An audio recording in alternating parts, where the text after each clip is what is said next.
Ovde u selu Medare, udaljenom 10 km od Nove Gradiške, i juče i prekjuče vodile su se žestoke borbe. Je li bilo teško? Bilo je stravično, ne teško. Za 2 dana smo napravili 2 proboja i pomerili naš front za 3 km. I sad čekamo da se naše snage odozdo prikupe, da se malo sredimo, popunimo municijom i idemo dalje. Koliko je vojnika stradalo?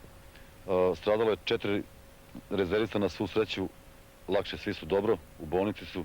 Lakše povređeni? Lakše povređeni. A koliko je mupovaca i nemrake podataka, oko 70 ili tačno? Pa ja znam u kući koju sam ja gađao da sam i našao 6 mrtvih. Da je jedan zarobljen i po pouzdanim podacima znam da ih ima još 12 mrtvih koji su oni izvukli. Prilikom ulaska u Medare vi ste zatekli veliki deo ličnog naoružanja i sredstava veze. Čije su proizvodnje? To je sve singapurske proizvodnje što je bilo, ima nečega nemačkog i vrlo može se primetiti da su počeli da koriste naša sredstva koje su uzeli iz skladišta. Hrvatski bojovnici popalili su u ovom selu veliki broj srpskih, ali i hrvatskih kuća, a nisu poštedjeli ni pravoslavnu crkvu u Medarima, koja je obnovljena pre pola godine.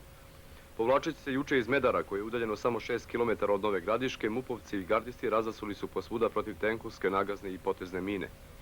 I danas je ovde bilo borbi sa hrvatskim oružnicima koji su koncentrisani oko sela Mašići i Poljane, gdje im je sinoć stiglo pojačanje iz pravca Nove Gradiške.